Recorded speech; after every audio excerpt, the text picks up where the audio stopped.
good sound here. I'm hoping. My mic. Turn that up. Okay, there we go. I just need to turn up my gain a little.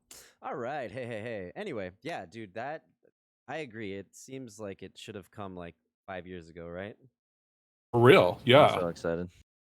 Yeah. I backed it. I backed it fully. I went Sky Bison on that bitch. Sips Oh in yeah, for the are there whole different 200. are there different tiers? Yeah, it's like, wait, there's something lower than 200? I didn't see that. What the hell? Doesn't apply to me. That's all. No, I thought about it, but like, those dice are so cool. It's the obsidian dice that sucked you in, isn't it? I know it. I need more shiny clicky clackies. I don't have enough of them. Need more. Stupid math rack accession. Deluxe dice bag. Bro, you see that foul leather? Yeah, there's definitely some faux ass leather. I mean, yeah. Got and then the with the specialized. Well, pledge cover. levels. Here we go. All Yeah, check that shit PDFs. out. Dude, they've already. Well, what I'm stoked about with the stretch goals is that they have like 3 or 4 adventure booklets already ready to go. Ooh, Yeah, for sure. I like that picture there. You get so many things. Right? You really My cabbages. cabbage. Like cabbages. Get a physical copy of Avatar: The Last Airbender RPG special cover core book. Dude. All I can say. Oh, okay. So I'm looking at this now because I didn't really have a chance to look at it today. Yeah. And I like how they have it broken up in the eras too. That's pretty cool. Yes. Yeah. Like that's actually, yeah, that's pretty sweet. Bro, you know I'm gonna be throwing an Avatar Juan era in there. Yeah. I don't know if you guys know that one where he like the first Avatar where like everyone lived on this lion turtle. Oh fucking yes, Right. yes. Right. Spirit world, that'd be so. Just do such wacky shit with the spirit world. All right, you said we're playing this on Yeah, community sessions. Yeah, when it drops, I'm gonna run several community sessions. The Avatar Legends. It's a 2d6 system, so like the DM never rolls. You guys just roll, and I just. Yeah, it's I would like play this with Hero my or girlfriend and her sister. Shoot, what's it called? Hero Mutants and Kids? Masterminds. Oh, Mutants and Masterminds. Yeah. I haven't played that one. I know there's like a Hero Kids or belts. Am I low? Man, I was having some issue with that. Hold on, let me get high real quick. No, I'm just kidding. All right, let's see. How about now, Castle Rake? Hear me all right? I got my gain up. Oh, why it's so low? Testing. 1 2 3 1 2 3. Testing. Gosh, those dice are freaking sweet. Aren't they sexy? Like, Gosh. That little box they come in, man. Yeah.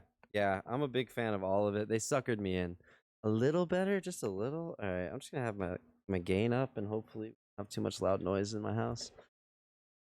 Oh, wonder if I got. Hold on. I got like a built-in mixer. Steven, get this together. How about now? Is that a lot better? Mixer all messed up? Yeah, of course it is. It's me, dude. Like what? Okay, yeah, that explains a lot. I mean, seriously, it does. Are you asking the right questions, sir? I mean. All right, cool. Thank you, Castle Rake. Appreciate you, buddy. That's your boy. Isn't that your boy? That's Blue. Yeah, that's Blue. What's up, Blue? It's good to see you, dude. That's my boy. That's for anyone in the community. That's Talia. Oh, nice. Yeah. What to do? Cool, dude. He's gonna run some Palladium for us one day. What I hear. What's I don't know what that Palladium? is. What's Palladium? Hey, what's Palladium? What the? If you got like an hour worth of time after this, just hop into a chat with Talia, and he will let you know all about Palladium. Okay. It's fantastic. It sounds really cool. It's basically like, it's like a multiverse jumping madness ass TTRPG. Correct. I don't know how else to put it, man. You can have pretty much anything. Like think Robotech, Vampire Nation, It's all Atlantean adventure, dinosaur crawl, superhero. Yeah, it's all in one system. All right. all at the same time. Correct. Right. Sounds fucking rad. Sheesh. All I gotta say. Zombies. You forgot zombies, Artificer. I mean, it's all right. All right, guys. Well, hey, why don't we do the thing? Is it time? Julie, do the thing. Let's do the thing. All right. Let's Julie, start. Do the thing. Have you been here before, Monsieur Glue Pant? Have you been in one of these DM discussions? Yeah, I was. Oh well. Yeah, I think I was just in chat for one, and then I was like in another one. Yeah, I'm pretty If I don't. sure you came and hung out for one of them, but yeah, it's been a while, so you're gonna go first. All Yeah. right. So, Glow Paint, why don't you tell us how much D&D experience you got? What got you into D&D? And yeah, just a heads up, he's here to be our player perspective tonight because it's always good to have more perspective. I have been playing D&D for roughly a year, through various campaigns and/or one-shots and other Flavortown fun things. I love being a player. I will eventually be a DM someday, but that's down the road for now. But We need a game. Holla holla holla holla holla holla holla holla holla holla holla. holla holla holla. Yeah, and there's a lot of things I would like to bring to the discussion tonight in terms of rewarding players because it's the greatest thing ever. Why wouldn't you want to reward your players all the time? But yeah, I don't know. I like playing all different classes, and I love RP, and I love the combat. So I'm a all-around kind of D&D player. I would say that I piqued a lot of interest in it, obviously, as it became more mainstream, seeing it through different things, and realizing that it's just like any other RPG game that I've ever played on Xbox. So why not Sorry, roll some dice and make it happen? way better. Oh, for sure. Yeah. Yeah. What? Like those were the gateway drug to D&D, and now here we are, full out like addicted. It's great. It's a There we fun time. go. Have you Okay. started buying dice in mass yet? I already have like 4 sets, and then I was on the Wormwood Dispel Kickstarter and paid a lot of money for very high quality dice, which will be shipped sometime in like November, December. So waiting on those. But yeah, I'm actually going to be Yeah. making a lot of dice for a little side hustle business that I'm working on. But that's That's going to very be down the road once we get moved in and settled and all that sick. stuff. Come to the Fast Hands Hero server to get the first taste of that. Oh yeah. Be promoting Oh there. yeah. Promoting Oh, there. I'll be promoting everything. So Hell yeah. don't you worry about it. Yeah, me and the wife want to get like really nice like gemstone dice because they're so pretty. Right? We just got 2 gemstone sets, and then I got an additional 2 resin sets on top of that. One of them was specialty for little Conoco, so Oh, you you'll see those when I get them. got a Conoco set? They're like purpley and like spacey. They're gonna be fucking dope. That's super That's rad, cool. dude. See, if we'll have to talk later, but if you come down for Josh's wedding, we got to get together. Yeah, I'll be at Josh's wedding. Yeah. Yeah, well For then sure. we'll have to get Chaos to come down to Tucson Oh, that'll be up hilarious. north, and Connor's already here, so we could legit have a Dragon Riders in person. That would be so cool. When is the wedding? Sorry to get off topic. When's the wedding? All good. October He's kinda- 23rd, my sister's birthday, October 23rd. which is funny. Just Fucking again another small world. beautiful. All right, well we should start planning that so we can get a session before you have to skip down. Dude, absolutely. I'll have to see how long we're gonna be there and all that kind of stuff, and then I'll work around that. But Rad, dude. All hell right. yeah. Well, enough of that, and let's move on. Mr. Artificer, you know the shtick. You're here every time. You're my ride or die. Just add water. What's up? Let's see. Sum it up. I'm old and I know shit. How about that? Does that work? Fucking beautiful. Moving on. No, I'm just kidding. Very Tyrion Lannister-esque. I drink and I know Right. things. I'm old Yep. and I know things. Very, very You good. need to I'm get a old and I shirt. know shit. I mean, come on. You need to get a shirt made for you now, Artificer. Hell yeah.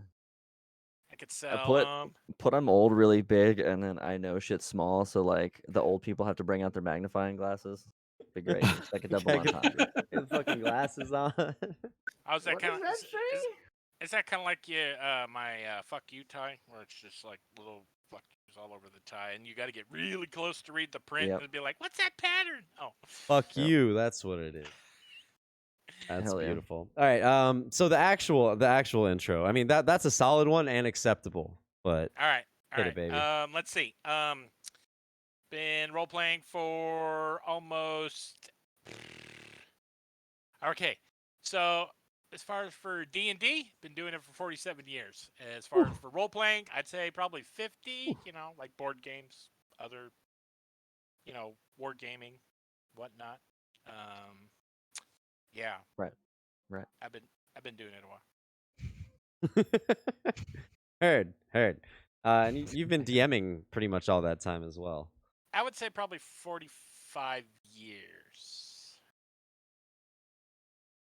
Multiple systems. It's a long time. D&D, long time. Palladium, GURPS. Sorry, not to change the subject again, but the Avatar is at 4,200. Sorry, not 1,400. It's 4,200% funded. That's quite a bit. Yo, everyone, go check out the Avatar Legends Kickstarter. They don't really need your help, but you should fund it anyway because it's awesome. It's not sponsored, but it could be. Not sponsored, Just but saying. Magpie I'm Games. just watching the total pledges. Like every second, just kind of jumps another $200, $300, $400. God, Ben, that's you what. just saw Crazy. mine because your boy fucking went full blown Appa. Are you Sky Bison? What Sky up? Bison. Sky Bison's up in this bitch. I want the full goddamn kit because I'm gonna like run the shit with my girlfriend and her sister and stuff. It'll be great. Yeah, dude. Top notch. That's awesome. Oh yeah. All right, excellent. I'll become a DM when Avatar comes out. That's looking There like you go. February.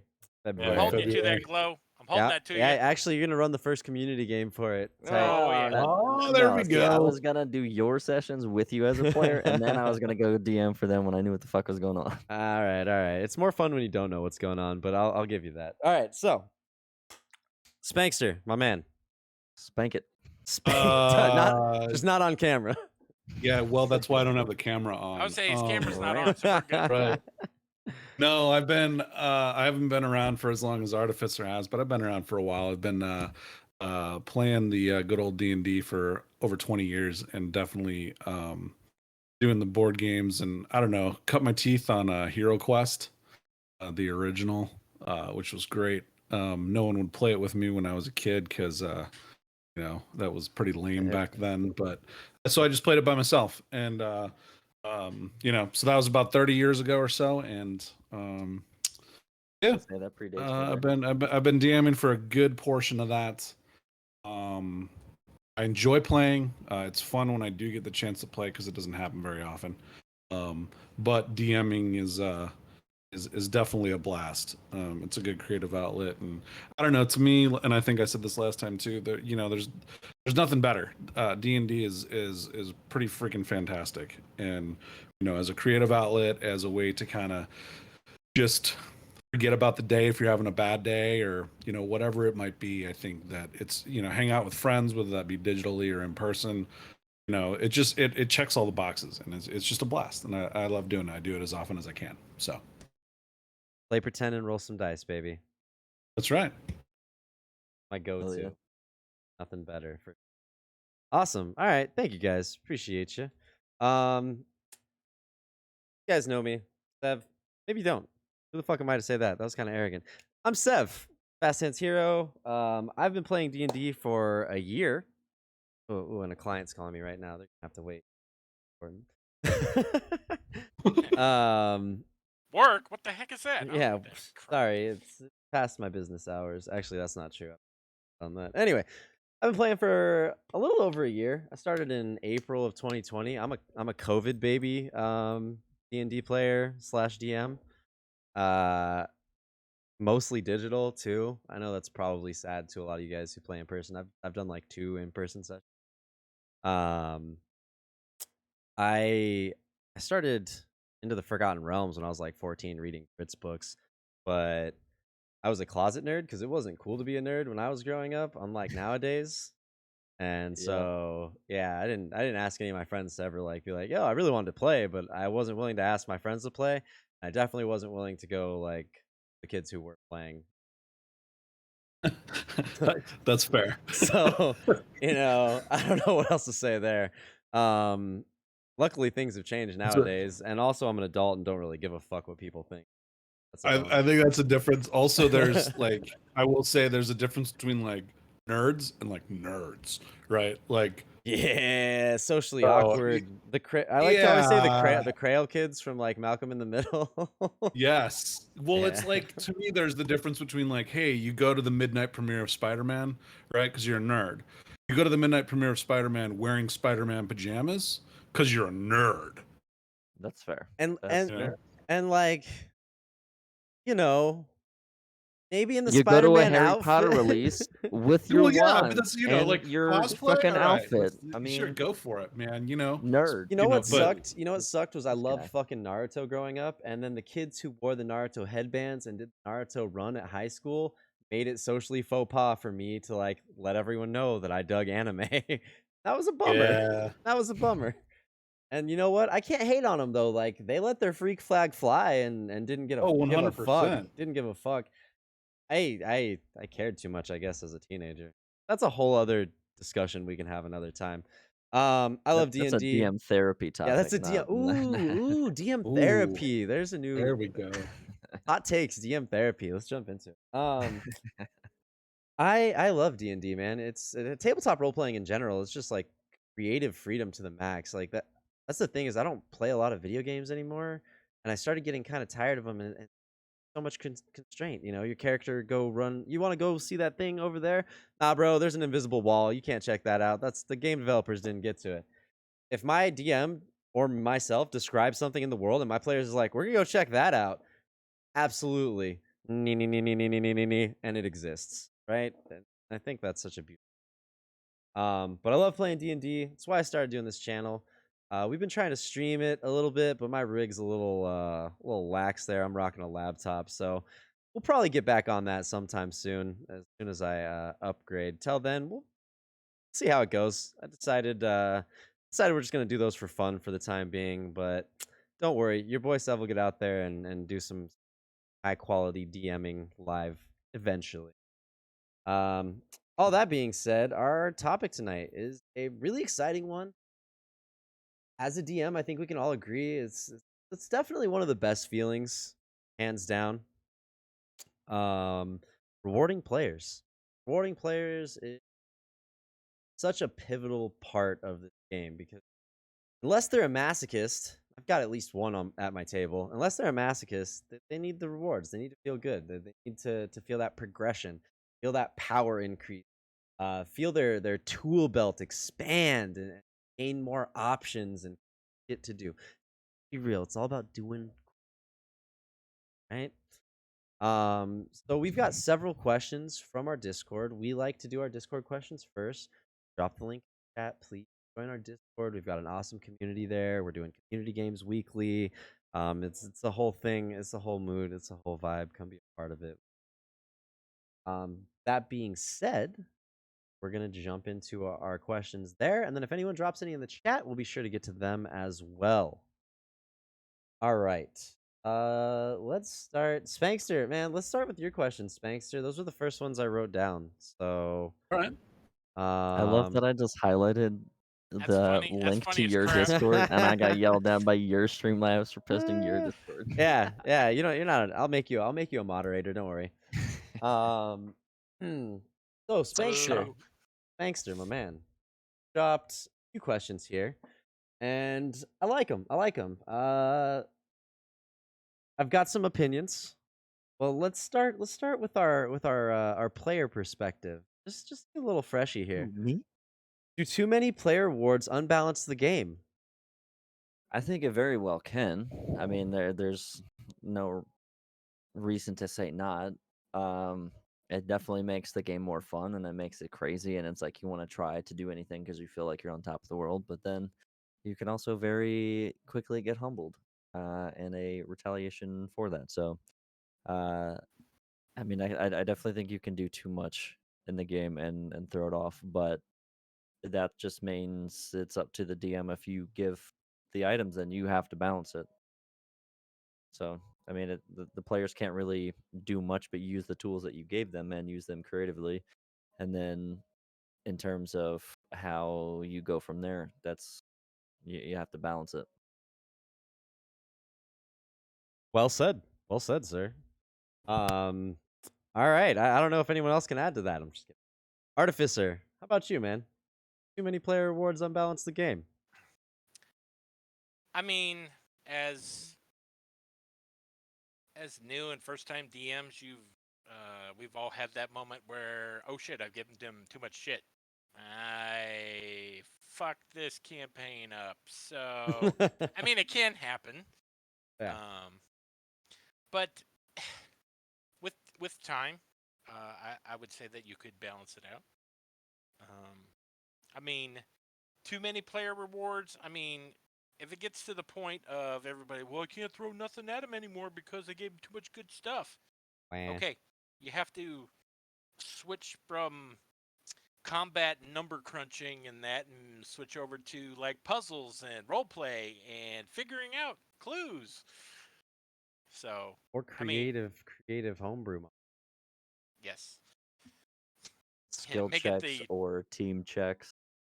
yeah, or make it where they're more, they plan on defeating something.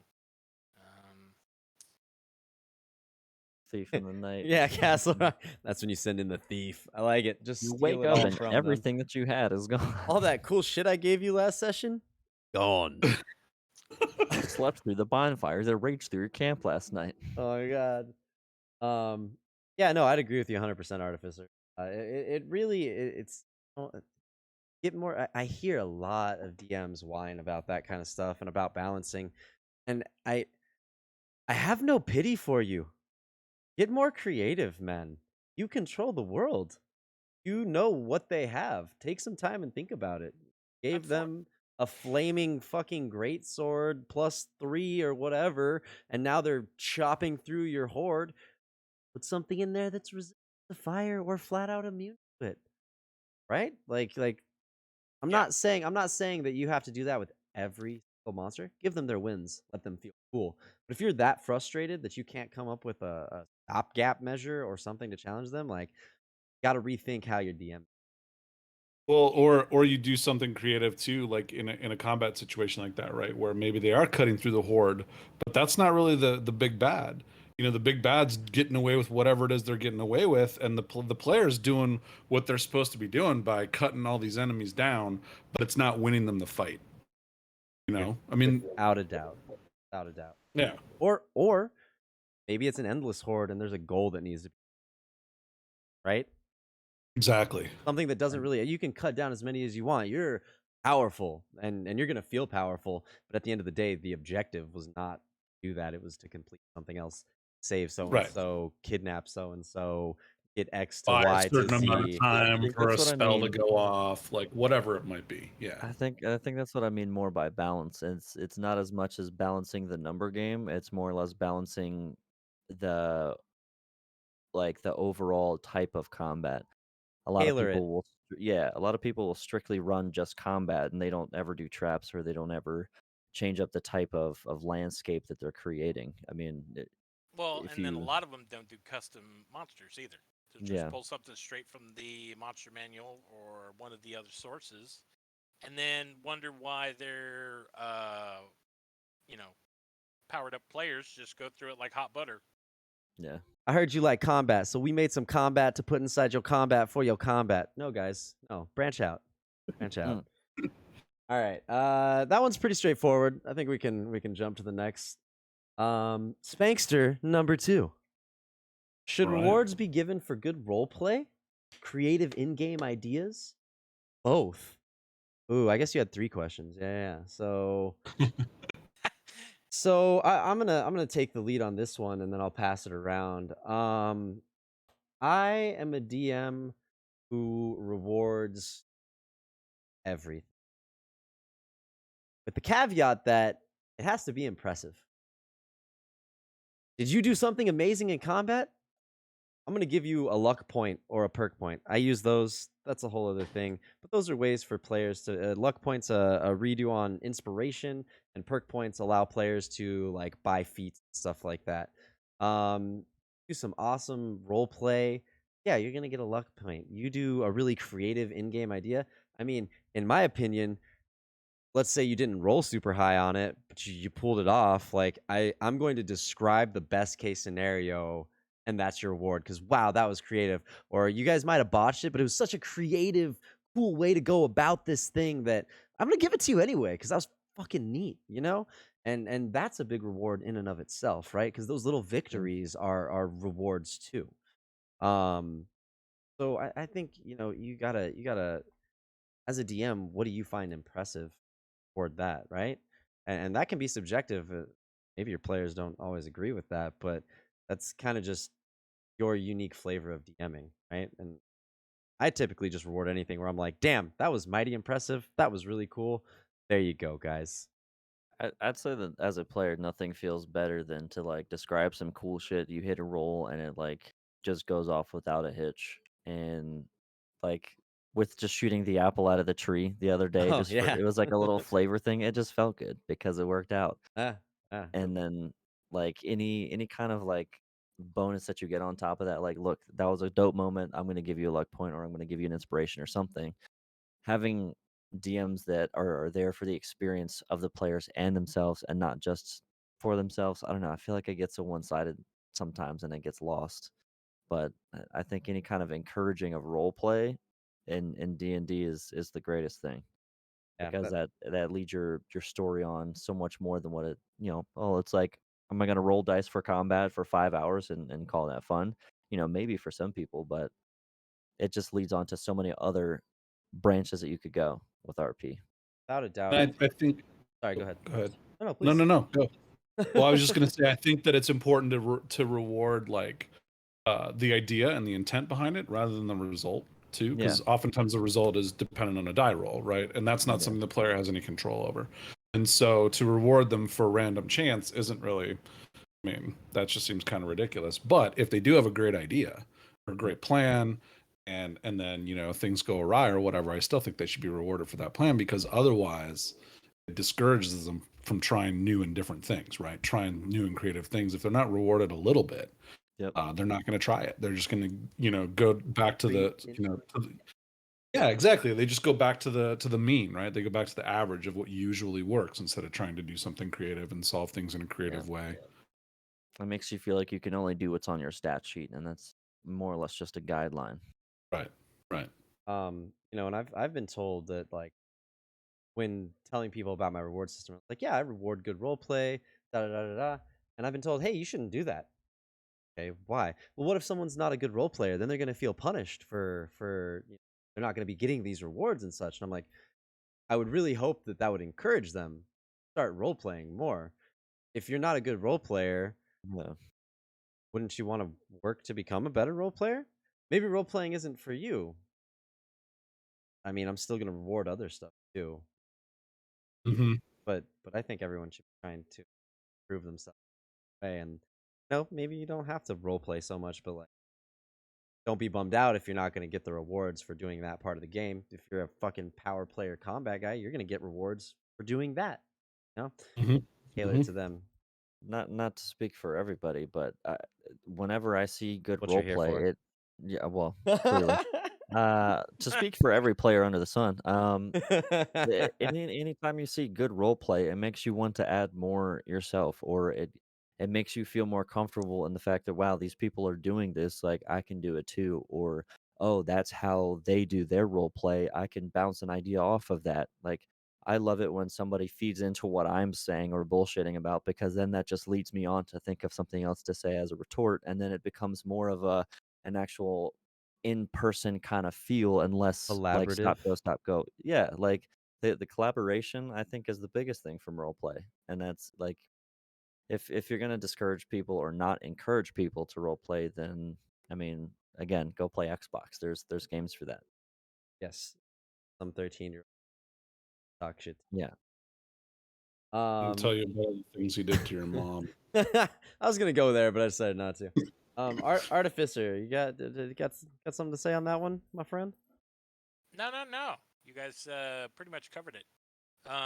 It's really good to when you reward some that way with either be inspiration or however you do it for your system. It's really good because then it starts to have the players think for one another. like here as of lately, a new test group that I have, they have. Well, first they asked if they could like hold their turn to go at the same time with this other player, so they could do like kind of like a combo thing. And I'm like, hell yeah, why Tandem not? turns, baby. So, and that's become a big thing. Is like, okay, so now there's like 3 or 4 of them that are all trying to combine their turn into one turn, Hell and yeah. I'm like, this is great. I like it. Keep Fantastic. going with it.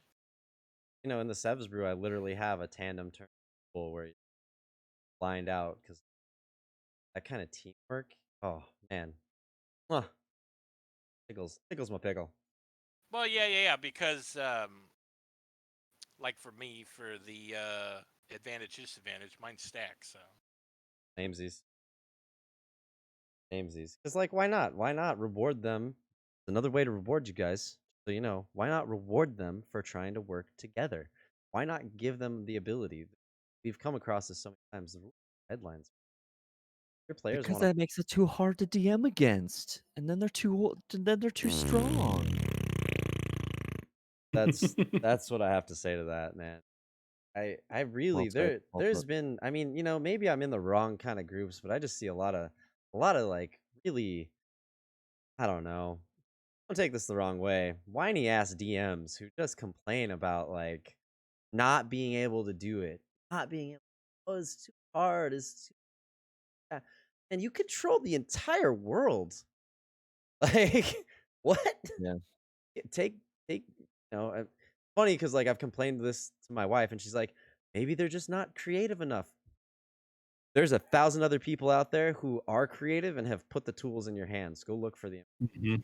that's out there, dude. Yeah, there's so many source books and stuff too. There's so many reference points. There's so many ways around everything that's like come out. They have the what is it? The Unearthed Arcana. They're literally testing that before it's ever even actually active. Then there's all the time that it was active. There's so much to test and use.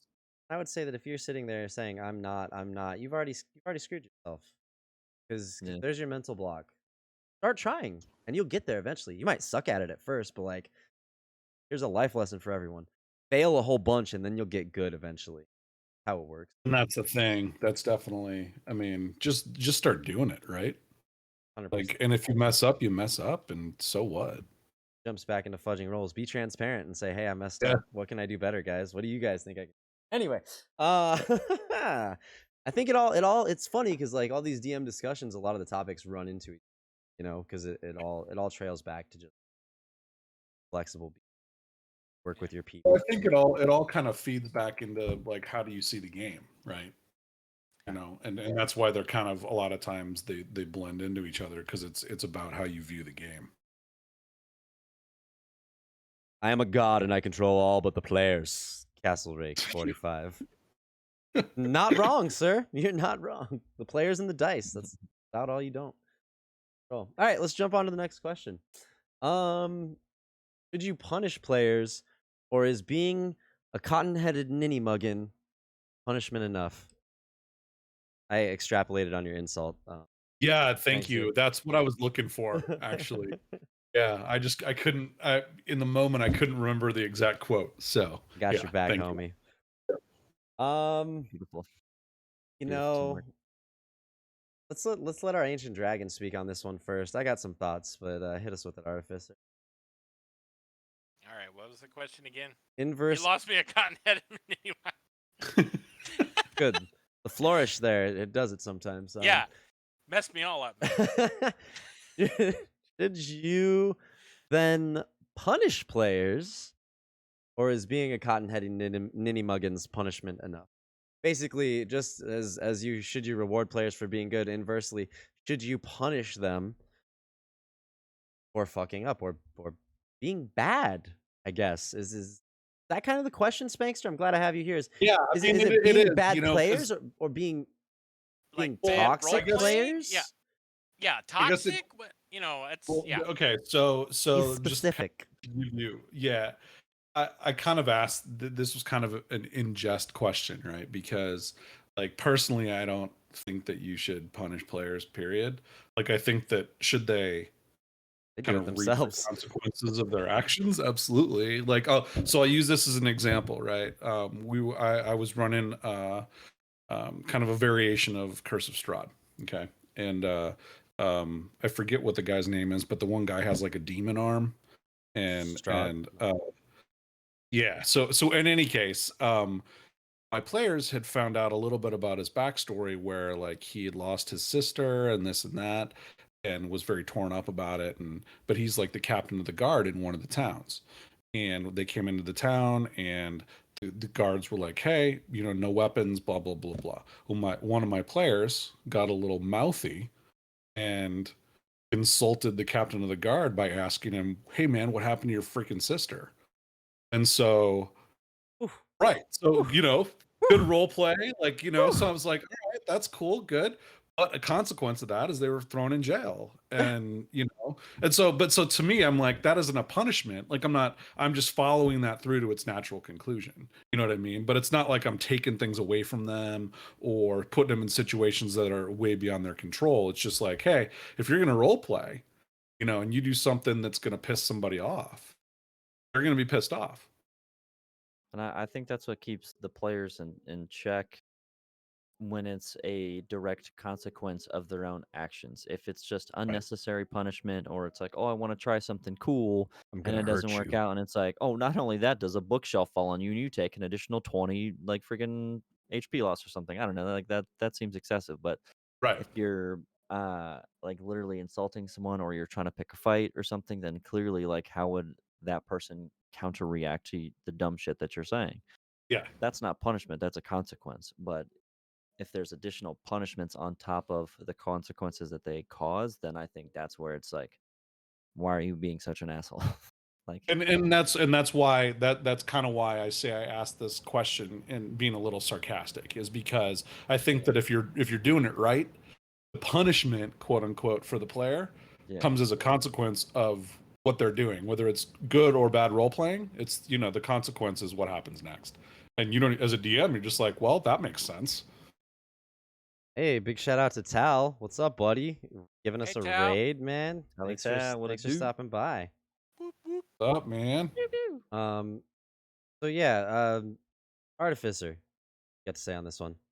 Okay, I'm gonna tie it all back to previous DM discussion. Do it. For me, that's all discussed in session 0. If you're gonna be a dumbass, prepare to get the consequences. It's fair. Hype, Yep. hype. And like with I've said it before, and I don't mind repeating it because it's a pretty good standard thing, and people can follow along with it. People that are new to DM and new in playing the game, of which I normally teach a lot. I use the little scenario of it's Grand Theft Auto. Okay, yeah, you can run around, kill people, rape hookers, do whatever you want to do. Yeah, but you're going to get that 5-star wanted level, right? And they're going to come after your ass. And just like in that game, D&D, there are no cheat codes you can use. So no offense, your actions will have reactions. I know all the cheat codes for Grand Theft Auto 3. Thank you very much. R1, R2, L1, L2, up, down, X, Y. No, I'm just kidding. It's like yeah. I think the fine line there is when you start talking punishment versus consequence. I'm never gonna punish my players. Are they gonna suffer the consequences of their own actions? Absolutely. Yeah. Consequences. But Yeah. when you bring that's there's your that's how you delineate. There's your drawing line. Punishment. Punishment is you actively going out of your way to make them suffer for a perceived wrong that they did. And to me, that's adversarial DMing. That's combative DMing. That's Agreed. for consequences is reactionary. You're role playing how the world is reacting to their characters. You're breathing life into your world and giving meaning to your players' choices. You're validating their agency. And that's good DMing. And it's not, I don't think that's subjective. That's good DMing. That's what we're supposed to be doing. Yeah. That's my I 2 cents completely on that agree. one. Yeah, no, I completely agree. I think that to try to punish players, from a DM perspective, like, what are you doing? Ooh. Like, that goes Ooh. into that toxic behavior type thing, right? Yeah. Is like you're taking out some sort of issue that you have, whether that be with the people around the table or a bad day Yeah. on players that are just there to have fun. Like that doesn't, don't do that. Scummy. I think our next DM discussion will be toxicity at the table. I think it has to be because that's a big thing. Yeah, I agree. If you're ever handling an above table issue, got a huge Oh, 100%. Yeah. huge problem. Yeah, there's definitely. I mean, yeah, that would be all part of that discussion. There is a point, and I hate to see it because, like, at and honestly, it's something I'm seeing now. Now that well, everything's shutting down again where I'm at. But Ooh. I know, but for a little bit there, the local gaming stores were having games again in session, and I would go around to them because I know all the store owners here in town. So, duh. Anyway, but a lot of them, I mean, I could pick out toxic players at each table, and the DM wasn't handling it, and it's almost like they didn't want to have that. They're shying away from the hard talk. Yeah, they're avoiding the subject, and you could see how it's like detrimental to the rest of the group. I mean, yeah, that needs to be its own. Yeah. Plus, people are so scared of offending people nowadays that like, even having a difficult discussion, a lot of people act positively with that. And a lot of times, and that can be that Yeah. really like gets down into like social stuff, and it's like, how are you presenting? How are you coming across? Mindful of how you're treating, how you're talking to people, how you even word your criticism. Maybe at a like that's a shitty scenario. Because if you're DMing it for one night, maybe the DM's just like, let me just get through this shit, right? Without causing a problem. But Exactly. If it's a one shot, I mean, yeah, it if is you what let it it is. But if happen it's one time, it's gonna keep happening. yeah, well, yeah. Send him an asshole NPC to torment them. Castle Rake, you got the best suggestions. I mean, Jokes. he's not wrong, right? He's not wrong. There's. We just talked about this. Don't punish them in game for above table actions. Hey, toxic players can get punished in game. I'm just saying. If you're not going to handle it out of game. Yeah. So this actually this leads into inversely, do not punish someone in game for above game actions. Don't reward someone in game above game actions. Our boy Barry, he's got a question for us. How do we keep away from being biased in your rewarding / punishing? You may be playing with a close friend, or maybe a spouse or a girlfriend, and how does he word this?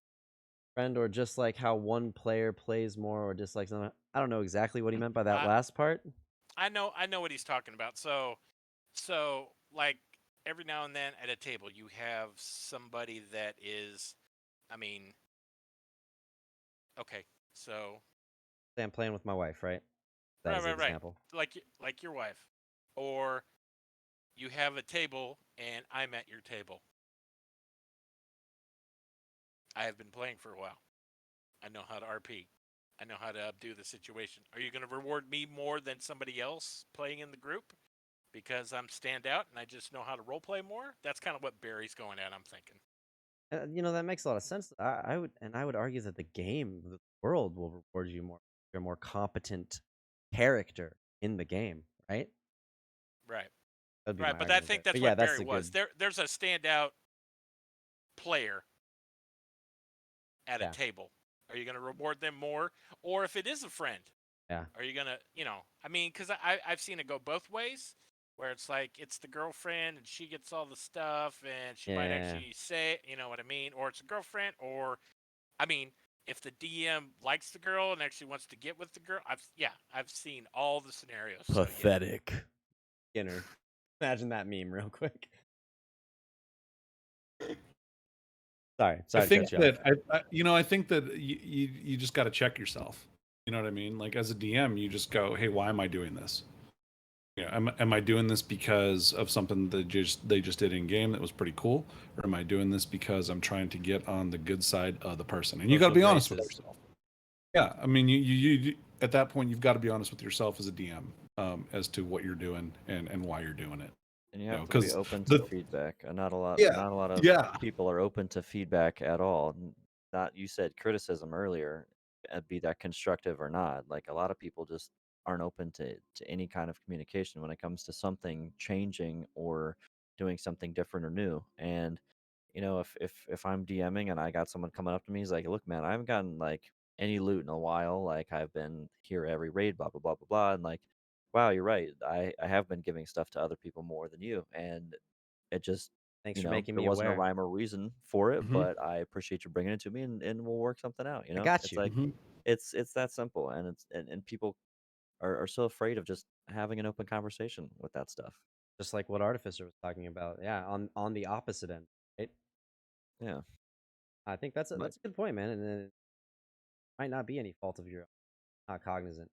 Now, yeah, I know why Barry asked that question Why? because he's nervous because I'm playing in Monday's community game.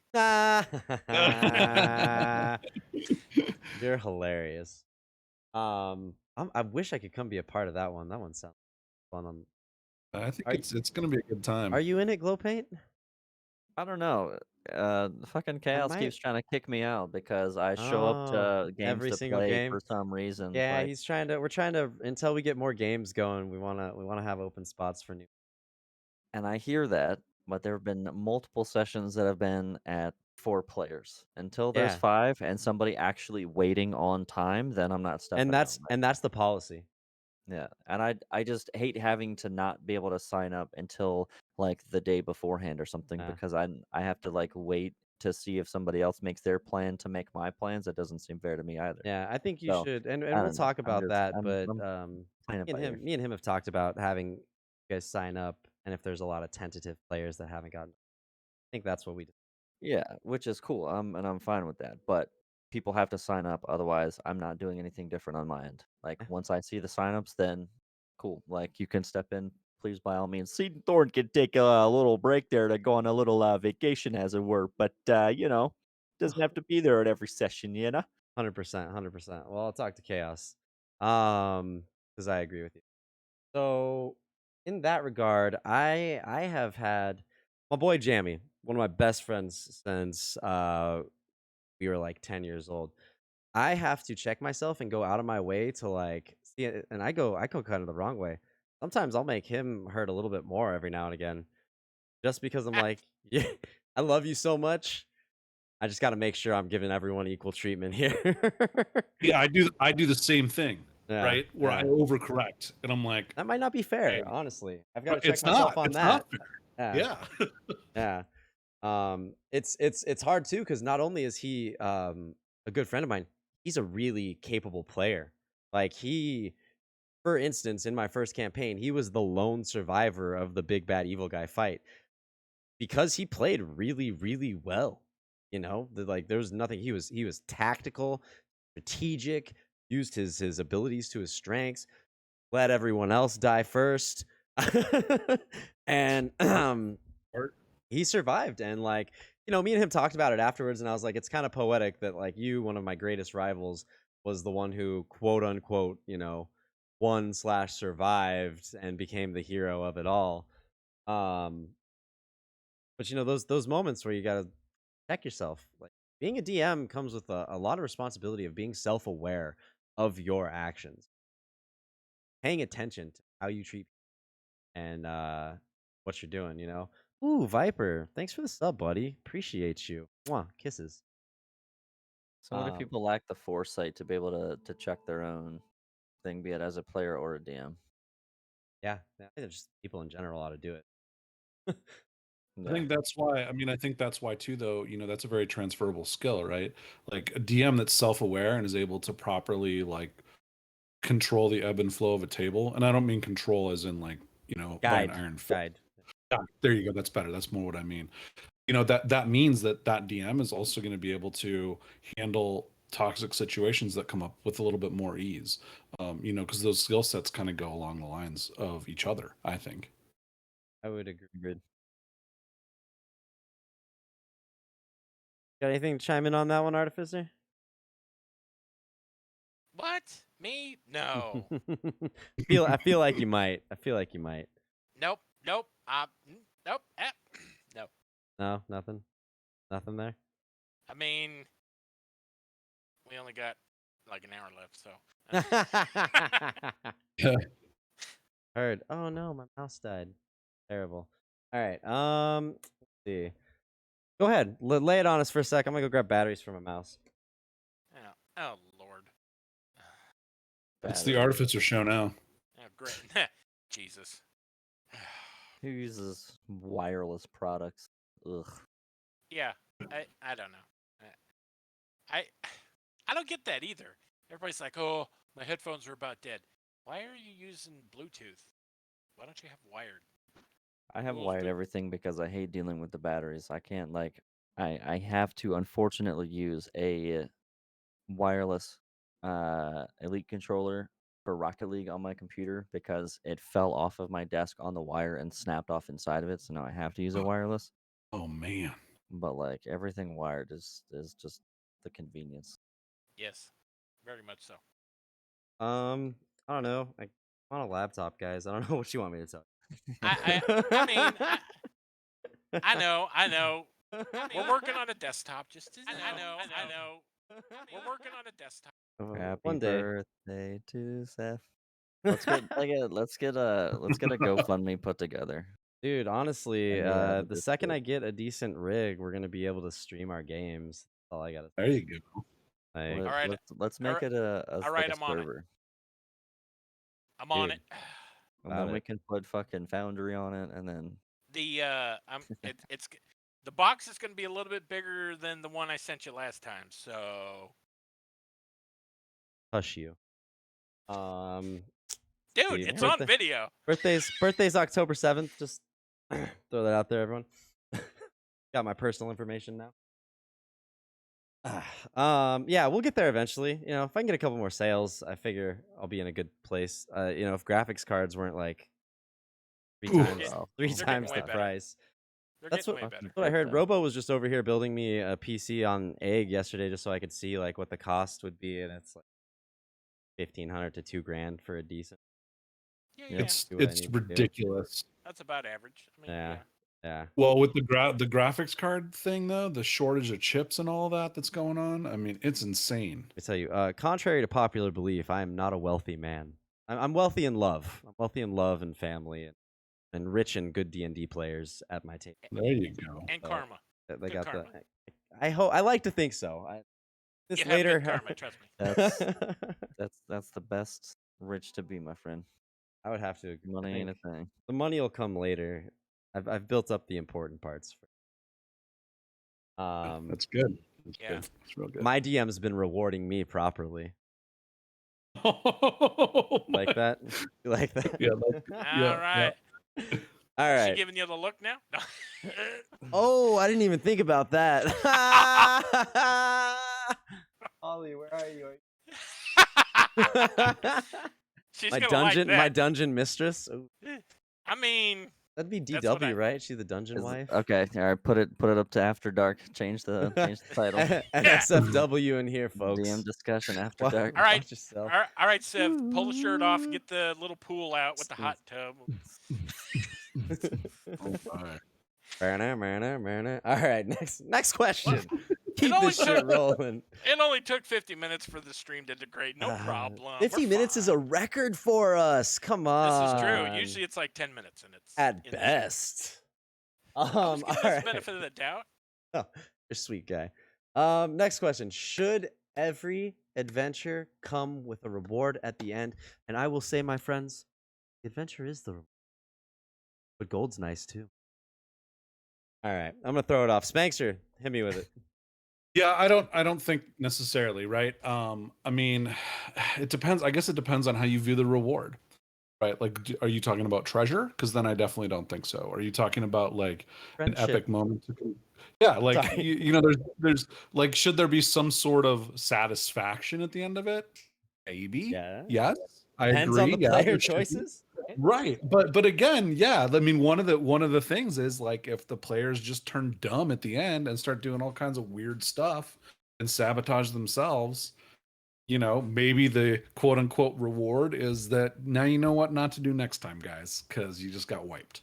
So I don't think, I mean, I think that having this expectation that if you follow the journey that you're going to be rewarded at the end, I don't think that's necessarily good, because then, to me that stinks of plot armor, right? Yeah. It just Rewards because then in it's like, well, D&D looks nothing bad different can too. happen because we have to get to the reward first. Like, well, no. Supported along the Well, way, man. just as Yeah. like a quick example, Chaos in our most recent community session, shameless plug to the Discord. Boom, boom, boom. Bum, bum, bum, we didn't really get anything out of it except for figuring out a few puzzles, and at the end we had a statue that might allude to something way later on. It's just a piece to a puzzle that we unlocked. It's 6 other, pieces necessary, so it's just a part 1 of, many now. We have 1 out of the 7, and now okay, shit, now we know we're gonna have to adventure out and find potentially 6 more of these artifacts to, like, make whatever this is happen. Yeah. And that's a reward in itself because, okay, I've unlocked a new quest, or I've unlocked a new goal, or I've unlocked something new. As long as you feel like you've unlocked something, you don't have to physically get anything, and I think that's what's super valuable, is the fact that you can choose how you reward them in so many different ways. It doesn't have to be money, it doesn't have to be with an item. It could be with so many other different things. And I again, as a player, as long as I have something to look forward to at the next session, or if I have something to pull me back next time, be it like, oh man, I feel so much more powerful, I want to go out and use that power, or oh man, now I've got step 1 of 8 that I have to do, and I need to complete this type of thing. So Yeah. I think it be completely rewarded in different ways. Well said. Yes. Now you have to assemble the pieces of the heptagon. Yeah. Exactly what's happening. We've got all the DMs in on it too. So it's gonna be a good time. It's like, and that's the thing. Like it's fun because you never know what you're gonna get, if at all. Like you might not get a piece for a couple sessions, and it's like, damn, like this was like a really hard thing to get, and then maybe you get 2 or 3 in a row. It's like, oh shit, I just wasn't looking in the right spot. Yeah, shit. So I think the reward at the end of my last community session was kind of rough. Honestly, you guys, you know. let's not talk about that session. Let's move on. Next Talking question. about when Seedon just devoured the whole heart. Is that what you? Yeah, when I Yeah. said I wanted to crack it in half very visceral and aggressively, and somehow that got transferred into me swallowing the whole thing because Well, I just imagined you the crunching 12 it. intelligence that Seedon has just apparently goes out the door. I just imagined you crunching it and obliterating it into pieces. That was what I imagined. But we can leave No, it's that fine. You be. hate me. Yeah, yeah, You I didn't hate find you. the balance in your punishment for me, so And you know that was what? your And that own. was me. And that seriously though, that was me. I wasn't trying to punish you, but I thought it was an apt consequence for what you described. And, reflecting on it, I was like, hey, that was a little bit harsh. Maybe in my regular games I would do that, but in a community game, should I be that brutal, or should I ask? I feel like the thing that I could have done better was ask you, Listen, be like, hey, what exactly are if you a doing? side comment makes a player sacrifice not only part of his team potentially, but also half of the village that he was going to save in the first place, on like a little small flavor thing at the end, like I think that's an exaggeration of what actually happened. I think there's a line there. If I'm like, yeah, I just want to like crush it and like bite down on it really hard or something like that. That's like, I don't know. A side comment that has that severe of a consequence, I think is rough for a community session and or for like a one shot Well, and or like that I type was of saying, campaign. what I should have done is I should have be very descriptive in what you're doing right now. Tell me exactly that's what I should have done. Yeah, But because if it can't just go from like something I said in passing to that. Like if it were that big of an issue, I feel like there should be a warning. Are you sure you want to do that, or is yeah, this something that you want to I go agree. down the fucking path for? I agree. Definitely could have checked with you first, but I heard obliterate and I went with that. So we live and we learn. Sure. Anywho, where were we? We're working on. We got a little off topic. I'll never get over that. I'm gonna No, hold I that don't salt think. forever. I think you are gonna. I think you are gonna hold that grudge for a long time. Steam doesn't kill villagers. God damn it. Tries not to. Question was. Oh, which one did I just pose, guys? My bad. I don't know. I got lost in the sauce. Yeah, so did I. Cool. Moving on. Chaos. How do you balance your rewards? Artificer. Take it away. Oh, we're not going with the same one. I forgot what it was. Oh, do you hand rewards out at every? Oh, thank you. Yeah. Oh, Should yeah, every at the adventure end. come with a reward at the end? Yeah. Thanks. Yeah, Thanks. Appreciate you, bud. The old guy remembers shit. Okay, I got it. Take it away. It's all the wisdom, bro. Oh yeah, thanks. It's that high. It's that high You know wisdom. things. You're old and you know things. It's told us. Yeah, That's I true. told you. We saw the shirt. Exactly. I believe it depends on the level of the party. So, Elaborate. okay, so for example, gold or items at low level play are more rewarding than at high level play. So no offense, between like third and fifth level, 120 gold pieces, depending upon how gold's worked into your system. 150 gold pieces per an adventure, maybe an item or two, is way more than, 500, 600 gold pieces at like 10th level. Now, more epic items at higher levels, yeah, but that's something you quest for, so. You think they should get it at the end of every adventure, though? I mean, it really depends on how you set up your adventure. I mean, it really does. Like I said, it depends. I fully have them, they can go quest for something, and whether or not they get it at the end of the session is depend upon whether or not they complete that quest. But a little something at every single session, no, I don't believe so. But like I said, maybe at the beginning. Yeah. Little short, small adventures for from like that first to fifth level range right there. Yeah, you get a little bit of something. Yeah, a little bit, yeah. Yeah, I think depending on how fast they move, right? Like in those early levels, you want to like keep the carrot right in front of them, bring them along, and then they're going to be more satisfied with like play at those higher levels, big rewards that take a lot of effort to get to, right? You kind of like build up to it. Correct. I feel like the higher level you get, the further spaced out the rewards get, or like the more work that you have to do for them, because then it feels even more satisfying. I'm taking my higher level character, I'm doing higher level quests, I'm getting higher level like point to point type of things, and then I'm getting this high level reward at the end of it. I think that's like a super nice track line. Right, and that's like low level small quests. Yeah. Tier 1 play. Tier 2 play is usually where most D&D games kind of run in. That's where you can kind of like go questing for certain items or even artifacts. Mm-hmm. Yeah, and then like Tier 3, Tier 4, that's campaign ending level big bad evil guy. Yep. Kind of crap. 100%.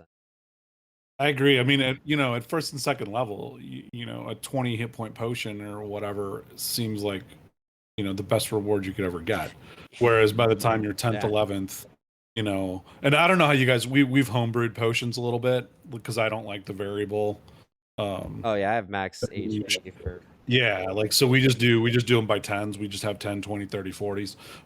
But when you have 10 hit points and you get a potion that's gonna bring your hit points back up to full, that feels pretty freaking good. Whereas by the time you're up in that middle tier, Right. By the time you're up in that middle tier, so what? +1 shield. All right, cool. But all those things take a little bit longer to get. So yeah, definitely, I agree. For sure.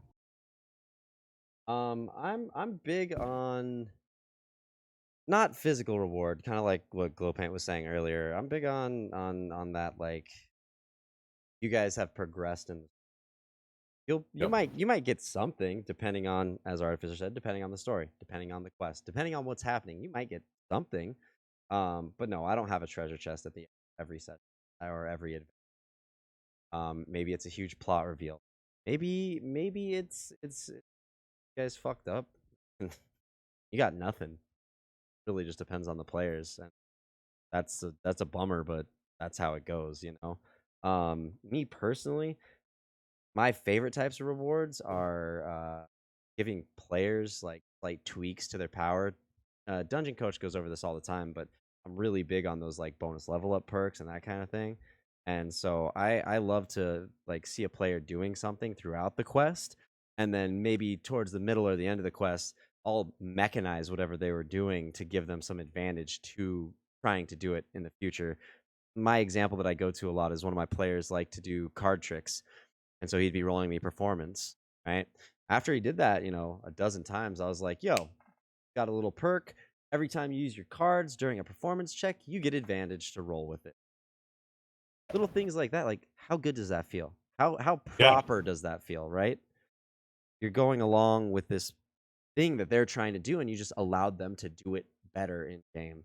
And I think to me, those are the most satisfying rewards to hand out to my players because it gives them more cool shit to do and allows them to do the cool shit they were trying to do more effectively. Um, Bar none. Like fuck a magic sword. Let me tweak one of your powers. Yep. Like honestly, the magic sword can be taken from you. If I tweak this power, you're not gonna lose that, right? That's fair. I So and the nice thing. Oh, sorry. Go ahead. I was Okay. just gonna say, Sev so graciously did that for my character in our Dragon Rider session, and I got a distracting shot. I can help impose disadvantage for my other buddies or something like that. It's like I feel like I can help my team better, type of thing. Like giving people the ability to do something that's outside of what their character is known for, or the little mold that they're fit in. No, no, no, fighters only do this. Like that's so fucking lame to me. Like if you can expand what anybody can do, or like in the game, I should be able to achieve things that I want to in the game because it's a fucking game. Like, am I working a 9 to 5 job? Are you my boss? Are you telling me things I can and cannot do? Is it costing you money to like make me feel better mentally about this cool game that we're all experiencing together? You know what I mean? So it, it's so nice to be rewarded by Well, either skills or abilities or anything. and How I do we think come to that? Oh, sorry. Go ahead, Spen. no, no, no. Well, I was just gonna say, one of the things, because I agree 100%, and doing creative rewards allows players to uh, be a little bit more creative in how they approach their character, like you were just saying, Glow Paint. The other thing that it does is that it encourages them to do character classes and do things that aren't equipment based, right? Because Yeah, it's to be a monk, right? Because what use do you have for treasure as a monk? Yeah, there's a few things that you could probably use, but I yeah, mean, how are you going to reward a monk at the end if it's a drag? Like, Yeah. so you want to encourage people to try something different that's just outside of full plate armor and nice shield and a nice sword. Like, okay, well then you got to figure out creative ways to do that that isn't yeah. gonna end up punishing them in the long run when all the treasure goes to their party members, or they just have to sell it for gold or whatever. I mean, because that just sucks when everyone's divvying up treasure and you're like, yeah, man, I don't need anything, I fight with my hands. Like, Catch these hands. right. Nah, I mean, and that's just well, and that's see, and this what you're going off of is why I encourage this kind of rewarding. Like, the way that Glowpaint and I came to that decision on that thing. Well, I mean, kind of. I told him I was going to figure it out later and give it to him, but I looked at what he had been doing. He had been really good shot with his right, and he had been sharpshooting. And then I asked him what he wanted to do. Want to do like I feel like in the game, my character is becoming closer to these teams I have because we're what third, like is 30. becoming Yeah, closer to these teammates, and I want to be able to support them, but I'm a rogue. I don't have like normal means of supporting them. I just kind of sneak and deal yeah. damage. So how can I do that? And I was like, boom. Let me write this up really quick. I took something that was typically a battle master kind of trait, right? The distracting attack or whatever, where you allow advantage to be given to one of your allies when you hit them. I tied it to his proficiency and I made it a shot with his bow. Boom. It's that simple, man. You really have all these. Find out what your Yeah. players have been doing, they want to do. Find something like that, and they're gonna be grateful.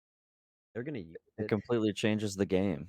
It makes you branch out and do so many different things that you wouldn't normally do because, wow, I can think of something that makes sense for the character, and then we can imagine a way to make it fair and balanced and put it into the game, and boom, now we have new cool stuff that we can do. It's not something that we can only do because it's in this book, in this fucking paragraph, in this subsection. Like, if you can come to the balance and people to agree on it, then why not put it in the game? But also from a world. Oh, Oh, sorry. please. I was just gonna say, from a world building standpoint, it doesn't break anything either. No, Right. Yeah. not at all. Like it's not like all of a sudden you're able to just do whatever you want to, and oh, there's a dragon, cool, no big deal. Like it's enough of a reward that you're like, wow, that's awesome. I was, my DM heard me and is supportive of me trying this new thing, but it's not enough of a deal breaker that now all of a sudden the party looks at you and goes, well, you can just take care of everything on your own then. Yeah. Supplemental rewards, I think, are ideal. It's not a main thing. It's not a game breaking thing. It's just adding to the arsenal that you already have, or Without a giving doubt. you cooler features, and then it just adds depth. Well, and I find what it does is it really bond between GM and player, where trust that, hey, if I try this outside of the box thing, I really want to do it. They're gonna be there for me, help me along. Just like becomes even collaborative. Becomes a Yeah. collaborative building process. It's like this is what I want to do, and then my DM came up with this creative skill give to reward my player with because I was trying to do these things, and now my DM and me helped this character grow into something new that they were never going to be if I had like held on to those stringent class restrictions, or if I'd just gotten a magic bow that could do extra damage. It's Yeah. Exactly. yeah, special, special guys. Yes. Artificer, Sure. got What? anything in there, baby? What's up? You haven't heard from you. So I mean, courteous. well, that's what happens when you're old. You listen. Damn. Everybody, I- biggest piece of wisdom that's been dropped on here tonight. I mean, yeah. The thing that I give, as what Spankter was saying, the monks are usually the one as far as for like weapons or armor or damage, right? The most, just to help Spankster out a little bit, the most perk that I give monks in my game, looking for something, I have them as a bonus action when they do their flurry of blows. I only have them do. You still spend your key point, but you only get one flurry of blows. But you can add one of your hit dice to it to your damage total. Ooh. Well, that's cool. I like Neat. that. Yeah.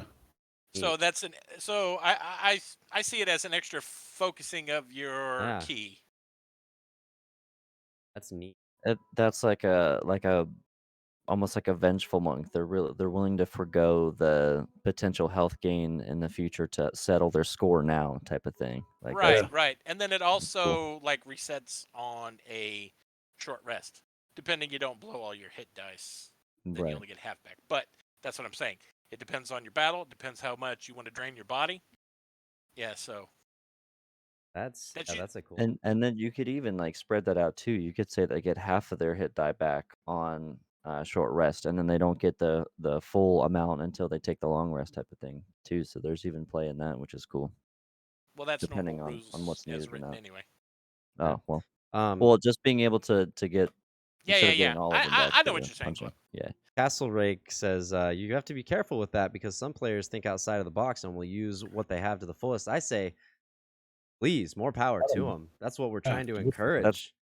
That's the point of the game. Like I don't understand how that could be taken any other way, but that's like what is supposed to happen. Yeah. Players are supposed to think outside of the box and use their tools to their best ability and think of all the different ways that they could use it. And I think that's the point of the game. I get you can do too much, but Yeah. Yeah. Well, and that's where like balancing is. Uh, and Castle, we're gonna get to your questions next. I know I've been doing this, but these have just been leading in so well. So that just kind of flows into how do you balance your, you know?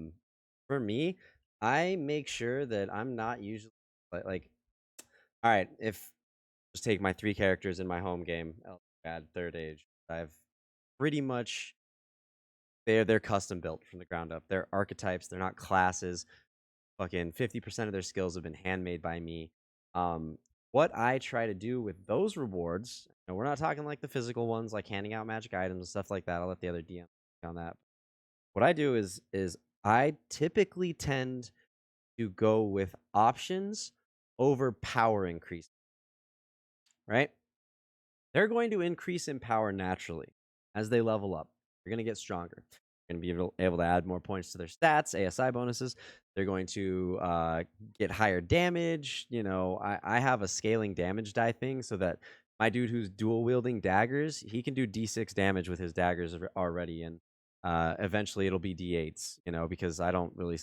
I think that if you're someone who's used a dagger for 10 levels, it should be able to do more than one D.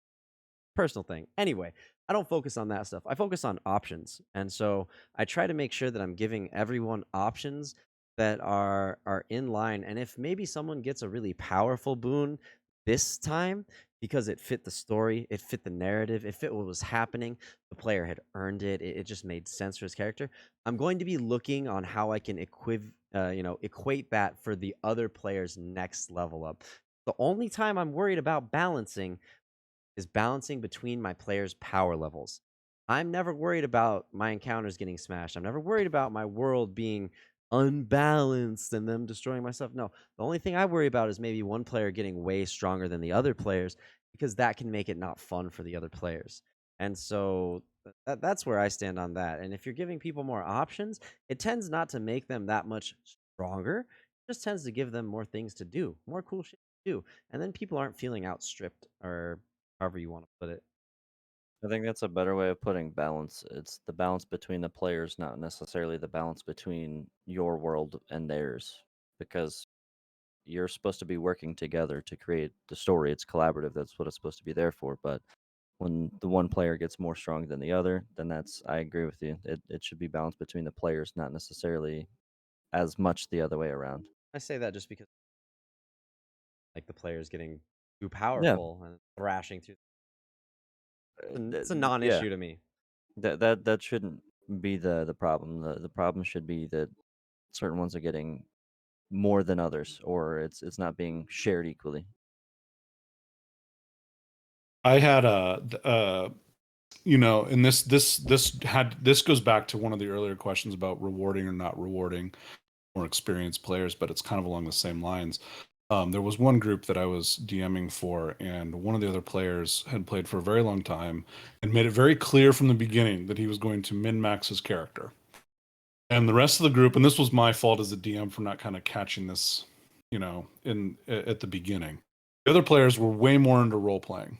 And so it reached a point where either the encounter was so easy because he would slice through everything, and then the other players would have a shot of actually participating, or it was so difficult that it was a challenge for him, but was very difficult for the other players.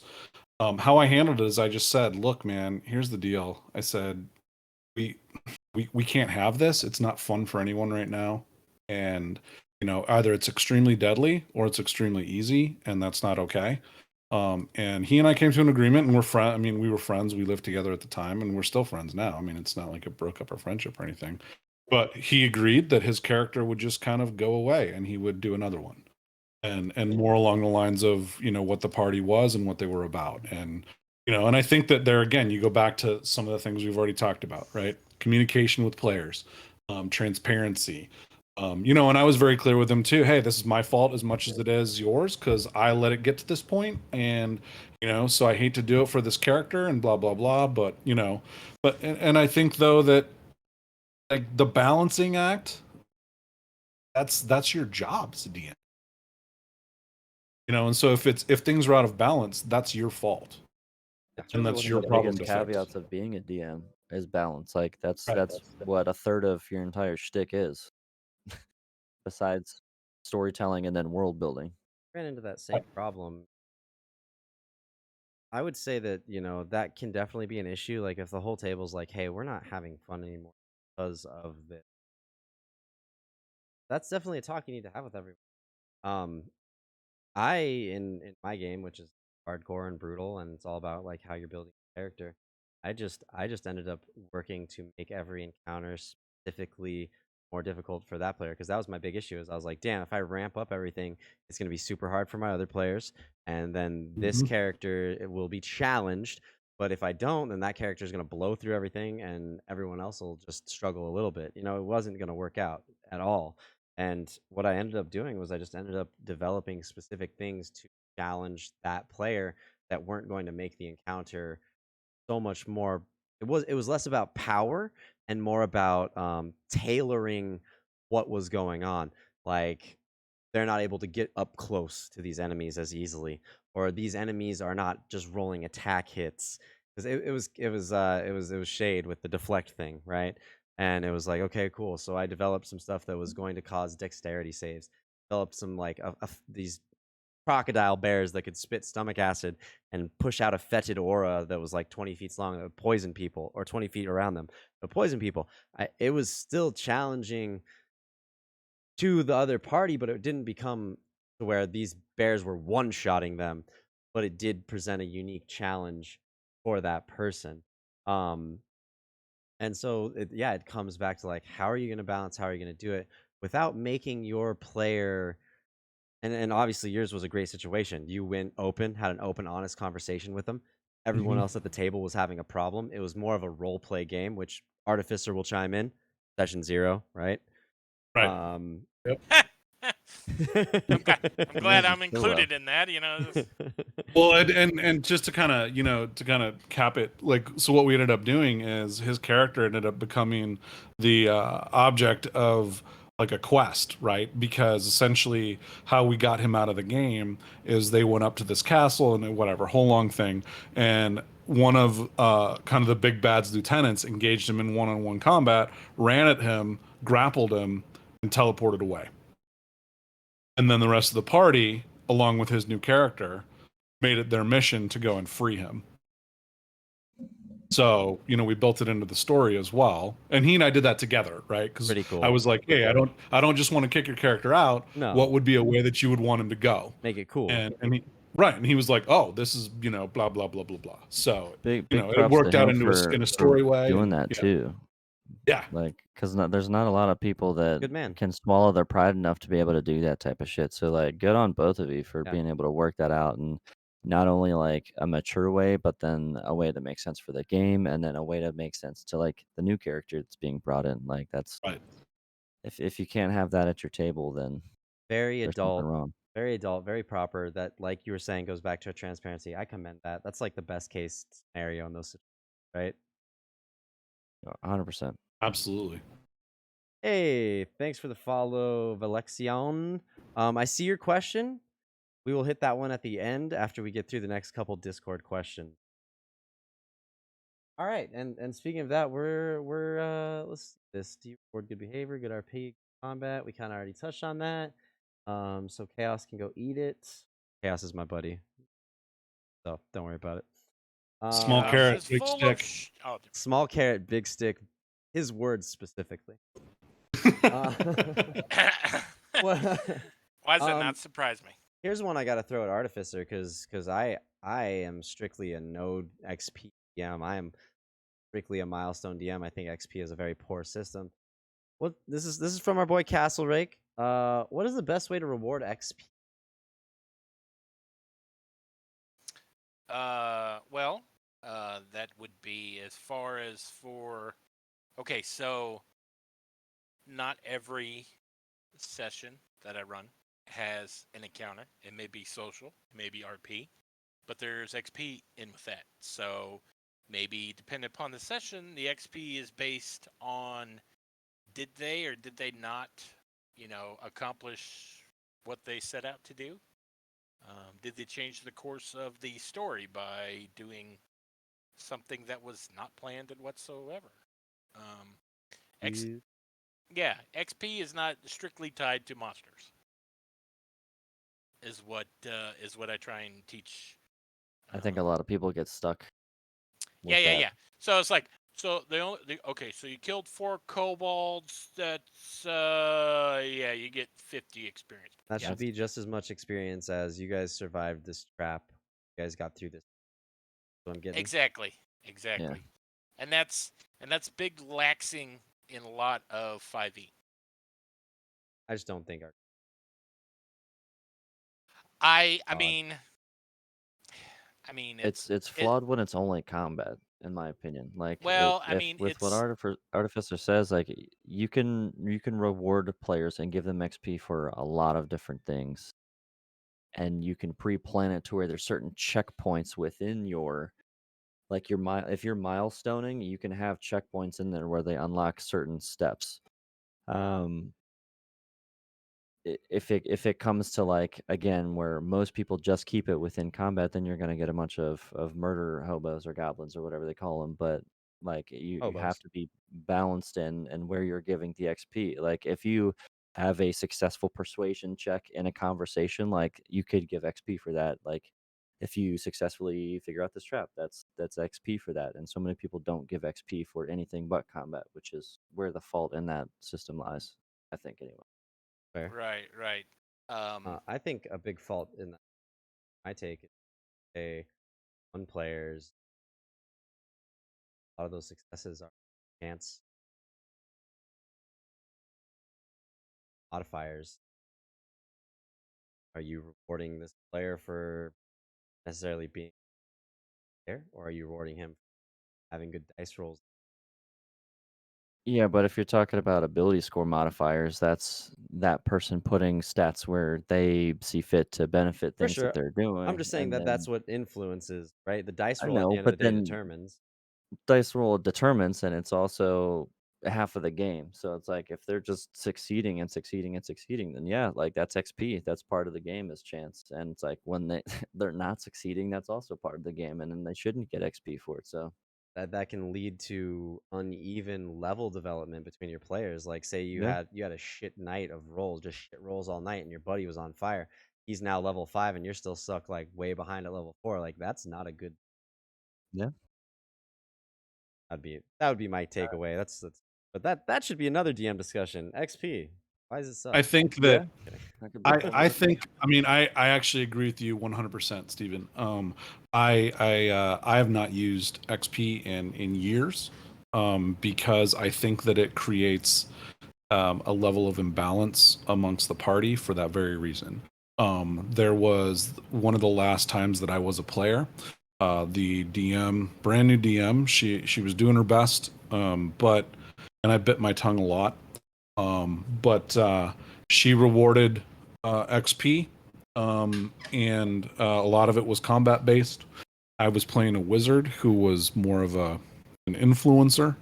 Um, and one night, I remember we were very close to leveling, and one of our players decided to go out on his watch and kill a bunch of wildlife just to get the XP so that he could Lame. bump up to the, and yeah, and she let him do it. And I was like, are you fucking A kidding man me? just Excuse the slaughtered 40 language, but- squirrels to level up. That is weak.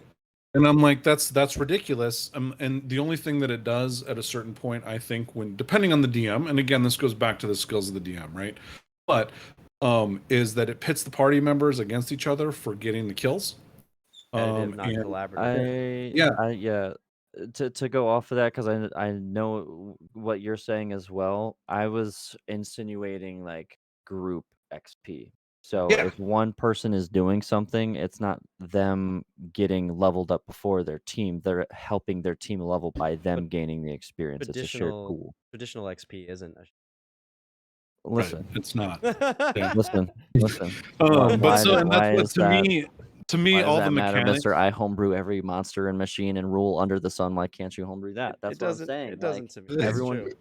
I know everyone gets But locked into see, it only being combat because it's tradition. That's what I'm saying. You yeah, don't have to do that's that. fair. No, for sure, That's for sure, fair. 100%. We were just talking off of raw, But right? and see all of the workarounds to make experience more collaborative though, to me is solved by milestones. Boom, done. You guys all level. You achieve the story beat, you all level. I'm not saying I don't You know. like Milestone and I wouldn't pick it. I'm No, just no, saying no, there's we know. defense for XP based off of how like Oh no, no, people no. I assume it We're, understand. should be. we're not Yeah. fighting you, bro. We're not fighting you. I'm not saying you are. I'm just clarifying my point. Like you guys I'm keep not trying gonna to I'm not like gonna talk me fight you off with the those ledge here. guns, man. That's not what's happening. Yeah, no, no, no. We feel you. I'm just saying it could be better based off of this, not saying that I want this to be the way that Yeah. I would do it. No, For no. sure. Understand that. And I think it was more just you're putting a good point forward, right? Yeah. Everything can be made to XP can be made better to work better. Using it for social encounters, trap encounters, making it group experience. All of these things can Right. improve the experience system. Right? Yeah. I mean, I going just to don't that, want I people to think I be read against something something to be somewhere. against something. Oh, Yeah. Yeah. absolutely. I read somewhere that kind of supporting your point, Glow Paint, that you should get as much experience for avoiding an encounter as you would if you survived that encounter. Yeah, tactfully Yeah, avoid Right. it. Yeah. if you Yeah. again persuasion checks, intimidation checks, like Yep. the deception checks. If you successfully avoid a situation based off that was going to either A fuck you up or B benefit you, and then you circumvented it, like again, like that type of stuff could be rewarded with XP or a milestone. Like it's Playing with how tact. you judge what your milestones are.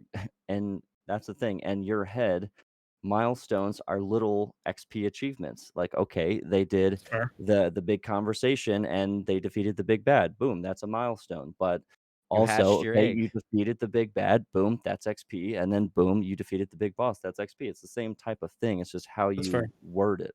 Oh, Yeah. absolutely. Now, if you're That's giving people free experience just for murdering a bunch of things or killing a bunch of things and all that other stuff, again, that's where it's purely combat in my eyes, and that's not a repercussion type of XP. There should be good XP and bad XP. I think you should lose XP also when it comes to XP games. I If think you you're should doing fucked up lose. dumb shit, then you can lose XP because that's not the way you're supposed to be playing it. Like if that person goes off and they murder 40, fucking deer to get experience. Okay, you're a savage asshole. You just murdered half of this forest. Boom, I'm taking away experience from you Hmm. as a way to do it too. So Hmm. that's what I'm saying. Like XP can be as diverse as milestone if Without a people doubt. give it the chance to do all the stuff that they do in their milestone game. And I think his I mean, story was based off of a new DM who was running raw rules, right? right. Yep. So I think yeah, that's I know. that's I'm where just this shit saying, comes like, in. No, that's but why you're doing right. a I lot of mean, things the I way that they're completely agree. intended to be, it sucks sometimes. Like Don't it play the does. game as intended. That's Yeah. actually in the first page of the DMG, right? These are just guidelines. Boom. All right, so we kind of went into one of these other questions, like well, I guess not. Should bonus XP be rewarded for playing in character? Another one from Castle Rake. Also, real quick, Valexion, the king catches you poaching on his land. Instead of XP, you get executed. Oh, Oh, I like it. I like puns. Bonus XP. This comes into the whole XP thing, and if you're playing in character, that's awesome. I think you playing in character is going to encourage other people to play in character. I'm going to reward it with other things like luck points, in-game consequences and/or rewards, like the world reacting to you playing in character, right? yeah. I think that there's ways that you can kind of intrinsically reward that, right, without making people who don't necessarily feel comfortable doing that all the time feel bad. Like if you have someone who's really into their character, then you can reward them by in-game stuff. If you reward them with XP, then if someone's an introvert and maybe it's their first time gaming, they don't feel comfortable with it, they're going to feel like they're missing out on something. And I don't think that's a good situation. And also, I think that pairs along to the exact same thing that we said in the last Yeah. question. If it becomes individually based, where it's only benefiting the individual and not the Problem. group, that's where you Yep. run into a lot of your problems. If you're like, Yep. man, like you handle that situation really good, like kudos to like the group, or like the group now has advantage on your next roll. Like it's so Beautiful. easily turned into a selfish thing versus a group thing. Like Yeah. you can make it so much more balanced if you just give individual successes group rewards. Like Yeah. if I'm going with a dungeon party, why am I the only one getting the benefit of what I did to help everybody? And then everyone gets stoked when anyone. Yes, then it encourages. I'm bad at role play. I'm a strategy game player. Boom. You don't have to role play. You don't have to be the role play guy in that. Like if you're doing group experience or group rewards, you can be the individual that's the strategy game player. Like I'm fairly good at puzzles, and not a lot of other people Dude, are super crush into puzzles. puzzles. Crush Right. So riddles. it's like Crush I don't puzzles. I don't want all the rewards of that. I'm doing the puzzle to help the group. I want my success to help the group. And Yeah. that's where Mhm. so many people get lost in the sauce. They're not doing that. And that's where the balance gets out of play. And that's when you've got the one player that gets everything, or the luck points and everything. And that's a You know what I mean? societal issue. Is a lot of people are focused on their me centric, not team. That's You know. and that's just that's a DM and a player issue, Yeah. because the player wants me, me, me. I want everything, and the DM's like, okay, like I'm not gonna either do the group, or I'm gonna benefit the player because they're the one that did it. And If it's individual successes, group awards, I think solves all of that issue. A really good way to put it. without a doubt. I thought of it and it sounded cool, so I said it like 5 times. Well done, sir. So we kind of already went over how often should rewards be given per session. We already went over should rewards be taken away for being a prick. No, not necessarily. It's really Rewards hard to be resist. individual or grouped. Hit that one. What type of reward should be given for actually completing a campaign? Story? You want a fucking pizza party? I don't know. Like, yeah, you completed the campaign. That's a huge Do we fucking get a reward. Dragon Rider pizza party? Honestly, yeah. Yes. Come back to Tucson again, like without a doubt. Um, I'll send you pizza. How about that? there you go. I'll take that. There you go. I've only completed one campaign. It was a 9.5-month campaign, and the reward was the end. Everyone walked away from that final blast going, that was fucking awesome. That was so much fun. Good fucking job, guys. Good. Y'all remember when you did that, and then you did that thing, and you did that, and then Jake fuck did that, and oh, great DMing, Steven. Gives me the goosebumps, baby. Like that's the reward right there for the end of a campaign. Being satisfied in how you feel satisfaction, be it like you've reached the highest level of your character, you've got all the No. dope ass items, maybe you don't, like maybe it's just the story, like you had character growth in your character, you've reached your pinnacle, you've achieved the thing that you wanted to do, and now you feel success. It all Fuck. depends on what you want out of that campaign, because there's so many different types of campaigns. There's good lawful goods, there's lawful evils, there's the big bad campaigns, there's the RP sessions, there's the combat sessions. It's like It's play about the in a journey, game that you guys. want. About the Yeah, journey. a lot of it is. And it's like if you've had a good journey, then I mean that's the most you can ask for, I think. Also, I think good to me, stories. Good stories. Yeah. that's exactly what I was just gonna say. I Sorry, think to me the best reward. No, it's perfect. Because I think the best reward you can have for ending a campaign is a year and a half later when you go, hey, do you guys remember that? Blah blah blah. Fucking And then that awesome. one time that you did this, and then do you remember how like that was that epic sacrifice? And like, I mean, to me, that's the best reward, right? Is like you said it, Steven. Like you get goosebumps just thinking about that moment. Like that's the reward right there. You know, that for years when you tell people who weren't involved in it about that campaign, becomes a legend, right? yeah. And I mean, yeah. that's awesome. That's fantastic to me. That's the reward. Artificer, you've ended more campaigns than any of us here, guaranteed. How do you reward like a completion of a campaign? It really depends upon the campaign. Everybody gets a butterscotch and $50. No. The Werther's original. So I'll give you Freshly knitted sweater. I'll give you a couple examples when I first finished campaigns, and then what I do now, because a lot more people are more involved, where before it was material things. So like a long campaign that I had that was probably ran for 8 years. In the group itself had actually two. One was a story writer, and there was also a comic book artist in the group. And the comic book Yes. artist would draw the like scenes, like as they were role playing, because that's just what they keep them going. And then the writer would write like sessions. It would do like a journal before journals were a thing, right? So at the end, I asked for like his journal notes. Yeah. Seriously. Is that before paper? Sorry. Stone tablets, mother. Okay. We're chiseling this bitch into the mountain. Fred Flintstone ain't got shit on me. Okay, so Sorry. but no, so I took the story writer's notes and the comic book artist's drawings, and I put them all in leather bound journals, and I made one for everybody in the campaign, and I gave it at the end of the campaign. Now, Beautiful. now what I That's do, awesome. everybody is so, I don't want to say nosy, but they want to know everything. So at the end of a campaign session, just like the one I had, 2019 was the last campaign wrap up. Like long campaign wrap up. I have a campaign wrap up.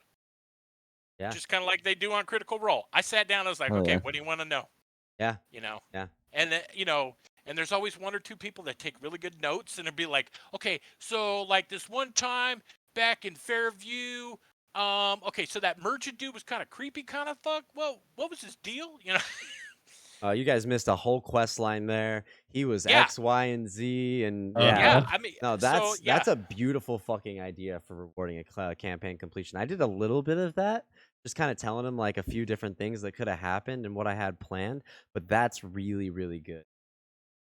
But yeah, They it's did that for Critical Role 1, and they just finished up the Critical Role 2, and like it's so awesome to be a part of the journey the whole time, and then to hear and see all the different things that you might have missed or that weren't at all what you thought they fucking were, or anything like that. Like it's so rewarding to get that like itch finally scratched of like I need to know what the is going on, like what happened, and then you finally get that, and like that's a whole nother level of satisfaction. Right. So like that one time that the entire party failed their investigation checks when we were looking for that item, was it there? Like Right? Yes. Nah, bro. yeah. You guys Yeah, were I way mean- fucking off. I mean, yeah, that's good. And if you'd like to know more about Tal'Dorei, just wait till the new book comes out. Oh man, Do you have I'm a so sorry? excited. Do you have a campaign wrap up like guide list, just like your fucking session 0 one? Just curious. No. Okay. It's okay. it's totally open forum. Open forum. right? Yeah, that's sick. Definitely gonna be a Dragon Riders thing. Definitely gonna be an Eltigrad thing. I'm That's about it. cool. A big And thing that I I'm- wanted to do for my first campaign that I didn't do just because I moved on rather quickly. And I'll leave the reasons for that unknown. I really wanted to get someone. I wanted to commission like a party portrait so everyone could have a copy of a party portrait. That'd be cool. And that's definitely something I'm gonna do for my campaign I have now. Find a dope, like, yo, here's $100, like draw this shit up, and then frame good, it and good luck send with it that off. cost. I mean, Huh? it's If you're doing multiple characters, it's going to be well more than $100 Well, if just you're like doing high just a quality stuff. portrait. I Yeah, understand what you're saying. Yeah. It's a whole new world when you know an artist. I'm just gonna say. And how much Yeah. they charge? Yeah, Well, I get it. How You get the much they boyfriend charge. discount, right? So my shit is on discount, not y'all shit. There's a fine line there. Can we group our shit in with yeah, your that's shit? what I'm trying to just do saying. here. I'm trying to group. I sent this. I I did get sent those Sal all eggs these for free. eggs and all that stuff, and he was like, "Oh my god, thank you, tell her thank you so much for doing this for me." And I'm like, "Motherfucker, she did this shit for me.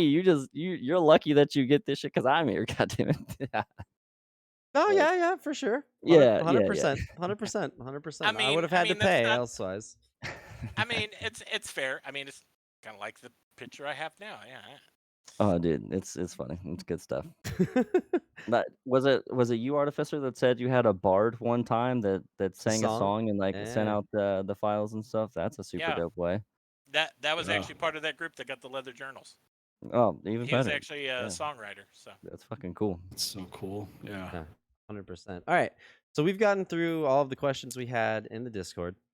Did anyone All right. else have anything else they want to say on there? I've got 2 questions in the chat that I want to get to. but that's I it. got just so that you guys are aware, I got about 5 minutes or Yeah, so. yeah, we're I wrapping got this up real soon. Do it. Yeah. Do it. So Vaxillion had a silly question. Sorry if Got it. you take offense to that, Vaxillion, but what would you do if a level 6 Warlock Archfey jumps out of a 10+ story window, stabs himself for 1 damage with attack, then procking Misty Escape to teleport through the 5th floor window and turning invisible in the process? Yee, I don't even know. Sounds like they're gonna mean, die. Okay, Yeah, so like, are you running from something? You're running to something? What's the proc? So that you have to take damage to make Misty Escape a thing? Is that it? Yeah, which would then- be that you would have to consider the action to be to stab yourself because you're doing something to proc something. I think that's Yeah. worthy of an action. But then how are you Which turning then- invisible, right? Like, is this during a combat turn or is this just for You would- shits? you would Yeah, have to because have during a combat turn, a you couldn't bonus do all action. that. Yeah, during a Yeah. combat turn, they maybe pull off the Misty Well, Escape. Okay, so here there's we're movement. gonna go on a deep dive here for a second. So technically, there's a way that they could do that. If it's a warlock that has a level of fighter, so they would have action surge. They could jump out the window, stab themselves with their action, use Misty Step as the bonus action, It's and then Misty Escape action to surge. take damage from the yeah, attack. it's the actual Archfey is Misty Escape. So as a reaction, Misty Escape allows you to turn invisible and Misty Step as a reaction. So they already turn invisible as it. Correct. So that's the as long as reaction and an action and their movement. So they could technically do all of that I'd give based them, off of their class. I'd give them a luck point and say, well, fucking done.